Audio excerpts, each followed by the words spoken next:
आज मैं आप लोगों के साथ शेयर कर रही हूँ गेहूं के आटे और धनिया से बनी बहुत ही ज्यादा खस्ता और कई सारी परतों वाली मठरी की रेसिपी। हेलो एवरीवन, मैं सारिका आप सभी लोगों का स्वागत करती हूँ सारिकाज कुकिंग कॉर्नर में। तो इसे बनाने के लिए यहाँ पर मैंने लिए खूब सारी फ्रेश कटी हुई हरी धनिया को पहले अच्छी तरह से धो करके थोड़ा सा सुखा लेना है। उसके बाद इसको बारीक बारीक काट लेना है। धनिया डालने से मठरी देखने में भी बहुत अच्छी लगेगी और इसका स्वाद भी बहुत अच्छा आएगा। अब यहाँ पर ली है एक कढ़ाई, गैस की फ्लेम को ऑन कर दिया है और यहाँ पर डालेंगे थोड़ा सा घी में धनिया रोस्ट करेंगे, बहुत अच्छा स्वाद आएगा। और अब यहाँ पर डाल देते हैं कटी हुई हरी धनिया और इसको 2 से 3 मिनट तक इसमें घी के साथ रोस्ट कर लेते हैं।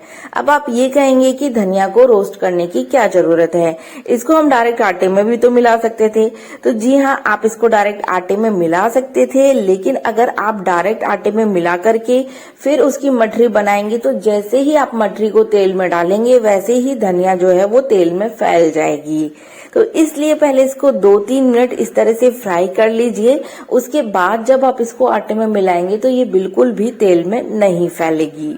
आप देख सकते हैं धनिया हमारी कितनी कम हो गई है, हमने इसमें कितनी ज्यादा डाली थी और धनिया ना थोड़ी सी क्रिस्पी भी हो गई है, बिल्कुल इसका मॉइस्चर खत्म हो गया है। तो बस अब गैस की फ्लेम को बंद कर लेंगे और धनिया को अलग बर्तन में निकाल लेंगे। अब यहाँ पर लिया है एक बड़ा बर्तन और इसमें लेंगे 1.5 कप गेहूं का आटा। तो ये वही आटा है जिससे हम नॉर्मल रोटी वगैरह बनाते हैं। तो ये मैंने लिया 1.5 कप और अब इसमें मैं डाल रही हूँ आधा कप सूजी यानी कि रवा। तो उस रवा डालने से ना मठरी बहुत ही ज्यादा क्रिस्पी बनती है। आप चाहे तो स्किप कर सकते हैं, लेकिन आप डाल के देखिए बहुत ही अच्छी मठरी बन करके तैयार होगी। अगर आपके पास मोटी वाली सूजी है तो पहले आप इसे मिक्सी में चला करके बारीक कर लीजिए। तो यहाँ पर बारीक सूजी का इस्तेमाल करना है। अब हम इसमें थोड़े से मसाले मिला लेते हैं जिससे हमारी मठरी एकदम मसालेदार बनकर के तैयार हो। तो यहाँ पर मैंने 15-20 काली मिर्च को कूट लिया था। तो कुटी हुई काली मिर्च मैं यहाँ पर 1 चम्मच डाल रही हूँ। 1 चम्मच डाल रही हूँ जीरा और आधा चम्मच अजवाइन, आधा चम्मच कलौंजी यानी कि मगरेल सीड और यहाँ पर डाल रही हूँ मैं नमक। और अब मैंने नमक डाल दिया है टेस्ट के अकॉर्डिंग। नमक यहाँ पर मैंने 1 छोटा चम्मच डाला है, आप अपने टेस्ट के अकॉर्डिंग डाल सकते हैं। अब इन सभी चीजों को अच्छी तरह से मिला देंगे और यहाँ पर मोयन के लिए मैं डाल रही हूँ 2 चम्मच देसी घी। आप घी की जगह ऑयल भी यूज कर सकते हैं।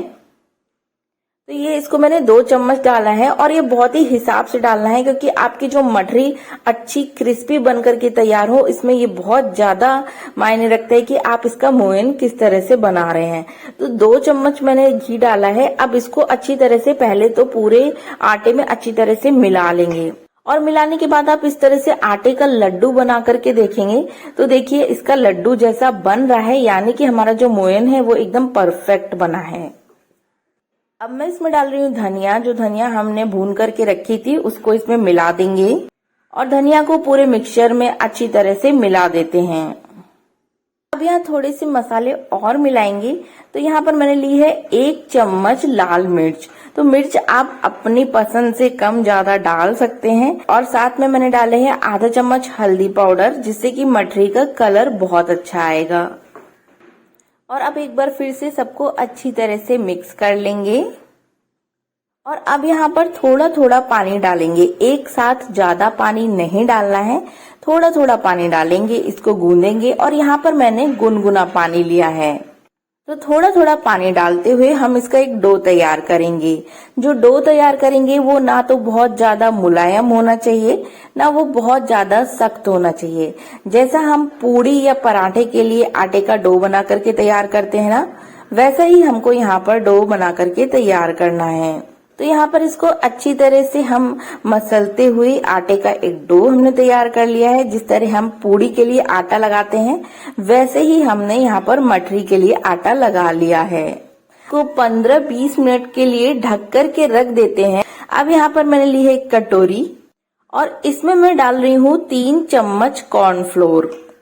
तो यहाँ पर आप कॉर्नफ्लोर की जगह मैदा, अरारोट या फिर चावल का आटा या फिर नॉर्मल जो आटा है वो भी ले सकते हैं।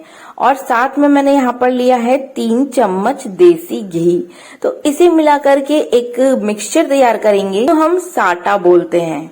ये मठरी में लगाने से हमारी मठरी बहुत ही ज्यादा क्रिस्पी बनकर के तैयार होंगी। तो 20 मिनट हो चुके हैं और अब हम ढक्कन हटा करके देखेंगे तो हमारा जो आटा है वो पहले से भी थोड़ा सख्त हो गया है, क्योंकि अब इसमें जो सूजी हमने डाली थी वो भी फूल गई है।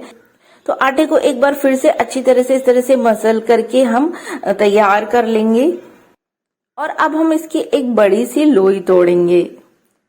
तो इतने आटे में मैंने टोटल 4 लोई तोड़ करके तैयार की थी। तो बस जैसे हम रोटी के लिए आटे की लोई बनाते हैं ना, उसी तरह से यहाँ पर हम लोई बनाएंगे, बस यहाँ पर हम थोड़ी बड़ी लोई बनाएंगे। अब हम इसमें सूखा आटा लगा देते हैं और इसको बेलेंगे।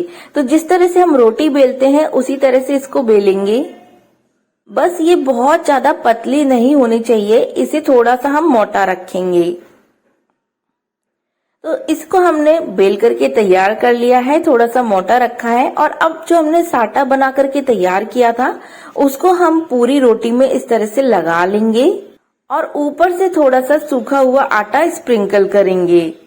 और अब हम इसको इस तरह से फोल्ड करेंगे एक साइड से और इस तरह से दूसरी साइड से फोल्ड करेंगे। और वापस से जो हमने घी और कॉर्नफ्लोर का मिक्सचर बनाया था यानी कि साटा बनाया था उसको हम दोनों तरफ इस तरह से लगा लेंगे। फिर से थोड़ा सा सूखा आटा डाला और अब इसको इस तरह से फोल्ड करेंगे और देखिए इस तरह से, मतलब एक स्क्वायर शेप में इसको फोल्ड कर देंगे।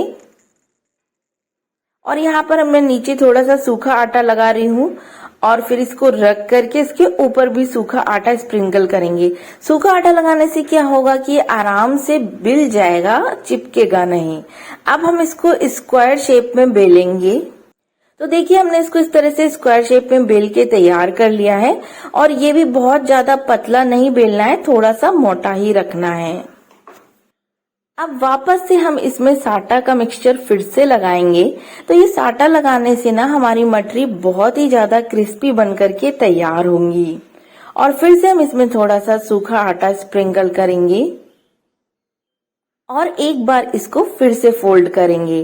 तो इस तरह से एक फोल्ड ऐसे लगाएंगे, एक फोल्ड ऐसे लगाएंगे, वापस से इसमें साटा दोनों तरफ लगाएंगे। तो ये जो हम बार बार फोल्ड लगा रहे हैं ना, उससे हमारी मठरियों में कई सारी लेयर बनकर के तैयार हो जाएंगी। अब इसमें हमने थोड़ा सा सूखा आटा फिर से डाला और अब एक बार इसको फिर से इस तरह से फोल्ड कर लेंगे। तो आप जैसे ही इसको 1-2 बार बना के देखेंगे ना, आपको बहुत अच्छे से समझ में आएगा कि कैसे फोल्ड कर रहे हैं। तो फोल्ड करने के बाद हमने इसमें फिर से साटा लगाया और ऊपर से सूखा आटा स्प्रिंकल करा और अब इसको थोड़ा सा हम लंबाई में बेल रहे हैं। बहुत ज्यादा लंबा नहीं करना है, थोड़ा सा इसको मैं इस तरह से दोनों तरफ से बेल रही हूँ। और अब हम इसको आधा इंच के पीसेस में कट करेंगे। सभी मठरियों को इस तरह से छोटे छोटे आधा इंच पीसेस में कट कर लिया है। और बाकी जो आटा रखा था उसकी भी मठरियां इस तरह से बना करके तैयार कर ली हैं। पर सारी मठरियां तैयार हो गई हैं। अब चलिए मठरियों को सेकने की तैयारी कर लेते हैं। तो मैंने एक कढ़ाई को गैस पे रखा, इसमें मैंने डाला रिफाइंड ऑयल और गरम कर लेंगे और उसके बाद इसे लो फ्लेम पर कर देंगे। और जो मठरियां है ना वो हम लो फ्लेम पर ही सेकेंगे। तो यहाँ पर तेल को हमने पहले अच्छे से गरम किया, फिर फ्लेम को लो किया, उसके बाद हम इसमें मठरियां डाल रहे हैं और इसको लो फ्लेम पर ही सेकेंगे। जब आप इसे लो फ्लेम पर सेकेंगे तभी ये एकदम कुरकुरी और क्रिस्पी बनकर के तैयार होंगी। तो यहाँ पर जितनी मठरियां आराम से आ रही हैं उतनी मठरी हमने डाल दी है तेल में और थोड़ी देर इनको ऐसे ही रहने देंगे। और थोड़ी देर जब हो जाएगी तभी इनको पलटेंगे। और आप देखेंगे कि जो हमने मठरी में इतनी सारी लेयर बनाई हैं वो जब आप इन्हें तेल में डालेंगे तो वो लेयर अपने आप खुल जाएंगी। तो उसके लिए पहले तेल अच्छा गरम करिए, क्योंकि अगर आप इन्हें ठंडे तेल में डाल देंगे तब लेयर नहीं खुलेंगी।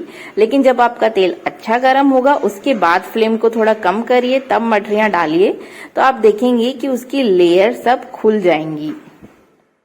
और लो फ्लेम पर ही सेकेंगे, क्योंकि अगर हम फ्लेम हाई कर देंगे तो मठरी ऊपर से तो एकदम से सिक जाएंगी, लेकिन वो अंदर कच्ची रह जाएंगी, फिर इनको खाने में उतना मजा नहीं आएगा। तो इनको आप लो फ्लेम पर आराम से अलटते पलटते सेकिए तो मठरी एकदम क्रिस्पी क्रिस्पी बनकर के तैयार होंगी। और अभी आप देख सकते हैं कि सबकी लेयर जो है ना कितने अच्छे से खुल गई हैं। और अब मठरियां हमारी सिक चुकी हैं तो हम इनको निकाल लेंगे। तो देखिए इनका कलर जो है गोल्डन ब्राउन कलर की हो गई हैं, तो अब इनको निकाल लेते हैं। और इस तरह से निकालेंगे तो जो एक्स्ट्रा ऑयल होगा वो भी इसमें से निकल जाएगा। और यहाँ पर देख सकते हैं कितना अच्छा कलर आ गया है मटरियों में। आप देख सकते हैं ना, देखने में भी कितनी ज्यादा अच्छी लग रही हैं। होली का त्योहार आने वाला है, तो आप भी इस होली पर ये सुपर क्रिस्पी मल्टी लेयर मठरी की रेसिपी ट्राई करिए। हमने इसको गेहूं के आटे से बनाया है, इसमें धनिया डाली है, स्वाद इसका बहुत ही जबरदस्त है और ये मठरी बच्चों को भी बहुत ज्यादा पसंद आएगी। और हमने इसे बनाया है गेहूं के आटे से, तो आराम से आप भी इसे खा सकते हैं, अपने बच्चों को भी खिला सकते हैं। चैनल पर नए आए हैं तो चैनल को सब्सक्राइब करिए, वीडियो शेयर करिए। जल्दी मिलेंगे अपनी नेक्स्ट रेसिपी के साथ।